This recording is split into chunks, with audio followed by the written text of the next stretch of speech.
Continuando con el curso de Nest.js, vamos a ver en esta oportunidad cómo nosotros podemos hacer uso del patch para poder actualizar elementos con Nest.js. Para eso debemos irnos para la parte de controllers y en controllers vamos a ver los tres métodos que ya hemos revisado: el post, el get y el getById. Ahora es el turno del patch. En el caso del patch, este método nos sirve para poder actualizar parámetros que nosotros hemos creado. Recuerden que utilizamos el post para poder crear un libro. Ese libro vino con unos parámetros para su creación, que serían los parámetros que nosotros vamos a ver aquí en el DTO, que serían estos que están acá. En el caso del patch va a servir para nosotros actualizar uno de ellos. Hay una variante en el patch que es el llamado put. El put y el patch sirven los dos para actualizar. La diferencia entre el patch y el put es que el put va a actualizar todos los parámetros que nosotros veamos en el DTO, él va a querer actualizarlo. En el caso del patch, nosotros podemos actualizarlos todos, pero también podemos actualizar solo uno, y ahí es donde radica la diferencia. No necesito a veces actualizar todos los parámetros de ese objeto, nada más necesito actualizar, por ejemplo,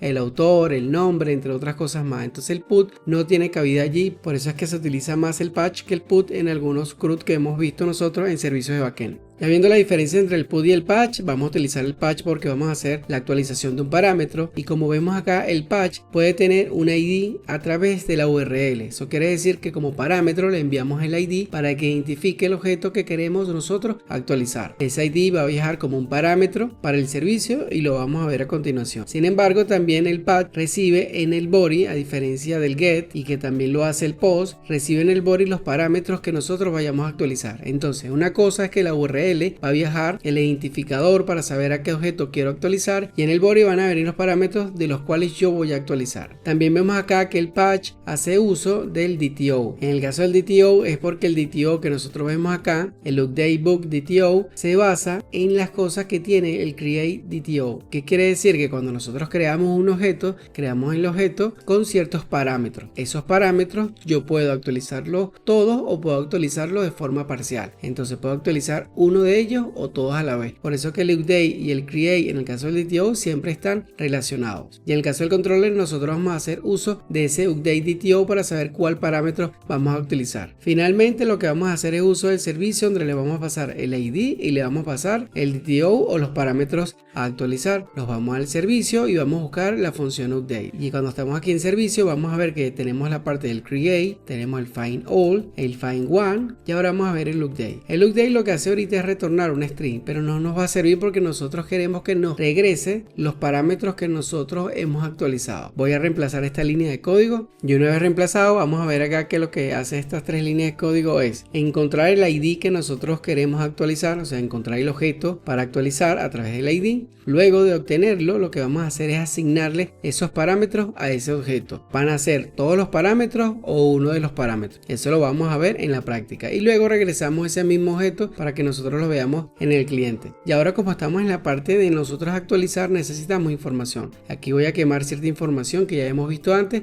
para que podamos trabajar con ella. Entonces voy a actualizar acá, y aquí ya tenemos información de dos objetos: el objeto que empieza con ID 1 y ID 2, que son dos objetos diferentes. Ya teniendo el objeto y ya teniendo el código para nosotros actualizar esos parámetros o uno de esos, vamos a hacer la práctica con el cliente. Ya estando en el cliente, vamos a obtener un libro por el ID. Vamos a darle send y obtenemos este que está acá, y tenemos esta información. Ahora este mismo objeto lo vamos a actualizar. Vamos a crear un nuevo request. Vamos a llamar este request con el método patch. Vamos a ir para el body, vamos a decirle que este es el único parámetro o elemento que yo quiero actualizar. Vamos a cambiar esta URL y vamos a decirle que el libro 2 le vaya a actualizar solo el autor. Si se fijan, aquí cuando hicimos getBookID, el autor era John Smith. Ahora el autor tiene que decir Dani Zambrano. Vamos a ir para este nuevo request, vamos a darle send, y si se fijan, antes salía John Smith y ahora sale Dani Zambrano. Entonces pudimos nosotros actualizar un parámetro de todos los elementos que él tiene. De esa forma nosotros podemos actualizar con Nest.js. Es sumamente sencillo cuando ya tienes todo creado. Eso quiere decir todos los recursos. Hablando del CRUD, como el post, el get, el getID, el patch y el delete, que lo veremos próximamente.